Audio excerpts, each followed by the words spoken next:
le duo Areola-Buffon, qu'est-ce que vous en pensez? Ça a plutôt été, en championnat, ça pose pas trop de problèmes, mais en Coupe d'Europe, on a bien vu que, voilà, en fait, en définitive, c'est une situation qui était plutôt, même si les joueurs n'ont pas semblé être gênés, mais c'est pas une situation saine. C'est pas une situation qui permet d'être serein, d'être complètement serein. Donc il faut faire un choix à un moment donné. Mais comme je le dis aussi, les choix sont faits parce qu'on pousse les gens à faire des choix. Et Areola, qui a les faveurs au départ de tout le monde, il ne montre pas qu'il est au-dessus de l'autre, quoi. Et qu'il est largement au-dessus de l'autre, quoi.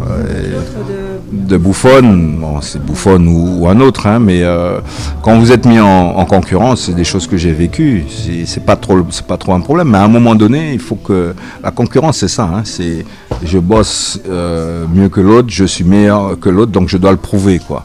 Et c'est tous les jours à l'entraînement, et c'est bien évidemment en match aussi et tout ça.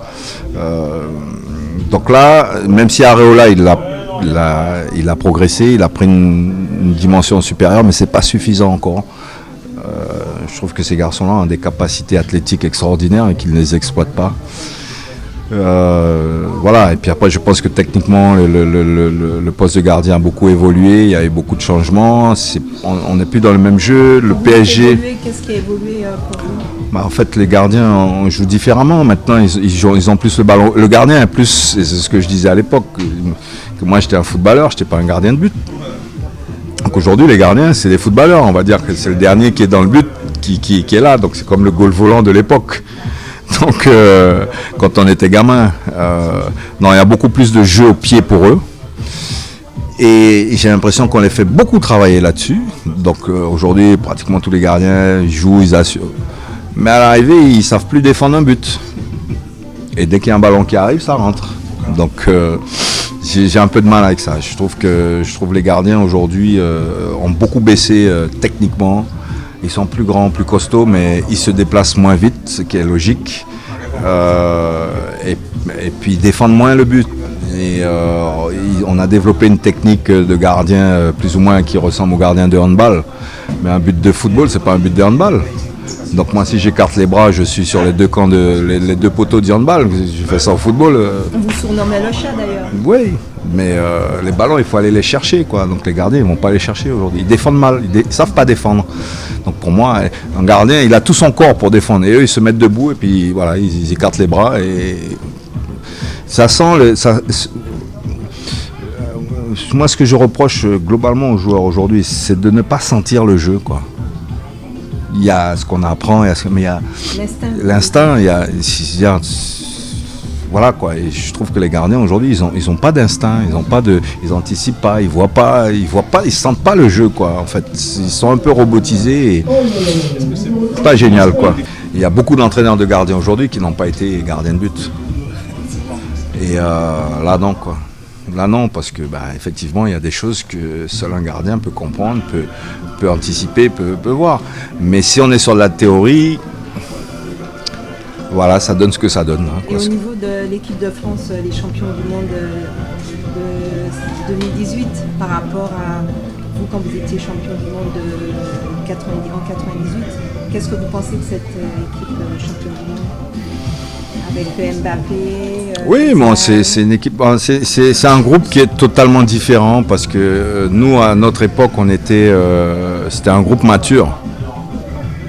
Et là, on a un groupe de jeunes joueurs, beaucoup de jeunes joueurs, qui a fait une superbe Coupe du Monde. Hein. Une Coupe du Monde, entre guillemets, c'est pas si difficile que ça à gagner, c'est 7 matchs. Donc, il faut gagner les matchs importants. Les matchs importants, c'est le deuxième tour. À partir du moment où vous êtes au deuxième tour, ils ont fait le job, ils ont fait le boulot. Maintenant, moi j'attends, donc ils ont mis une deuxième étoile sur le maillot, c'est une très bonne chose. Maintenant, moi j'attends que le jeu de l'équipe évolue. Parce que là, la Coupe du Monde, on l'a gagné avec un jeu qui n'était pas très séduisant, mais efficace. Maintenant, ce qu'on attend, c'est qu'il y ait l'efficacité et que ce soit séduisant et qu'on ne s'ennuie pas. Parce que bon, on a gagné la Coupe du Monde, mais on s'est ennuyé quand même, quoi. On n'a pas réellement pris beaucoup de plaisir, à part celui de gagner, ce qui est déjà quand même pas mal. Qu'est-ce que vous pensez de l'évolution du football féminin ? Je pense que ça évolue dans le bon sens. Je pense que ça fait quand même longtemps que je suis au football féminin. Depuis l'époque de Poissy, il y avait aussi comment ça s'appelait, la CBB. C'était les Soyaux. C'était une époque où on parlait pas du football féminin. Donc aujourd'hui, ça a pris une autre dimension puisque le football féminin est devenu professionnel. Donc automatiquement, on va rentrer dans les familles. Les parents vont projeter leurs filles aussi aujourd'hui, comme les garçons. Donc je pense que ça va prendre de plus en plus, étant donné que les clubs ont l'obligation d'avoir des équipes pro maintenant. Donc tout ça est une bonne chose. Et la Coupe du Monde qui va se passer en France va encore donner encore plus de dynamisme. Après, je pense qu'il n'est pas... Comment dirais-je ?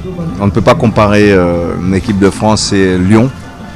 Lyon évolue depuis quand même des années au plus haut niveau. C'est le club précurseur en termes de professionnalisme au niveau du football féminin, de tous les pays en fait. Donc d'où ces 4 finales de suite, d'où ces 6 victoires en Champions League. Donc c'est vraiment à féliciter. Et je pense que c'est la vraie locomotive du football en France, c'est Lyon. L'équipe de France, elle n'a jamais rien gagné.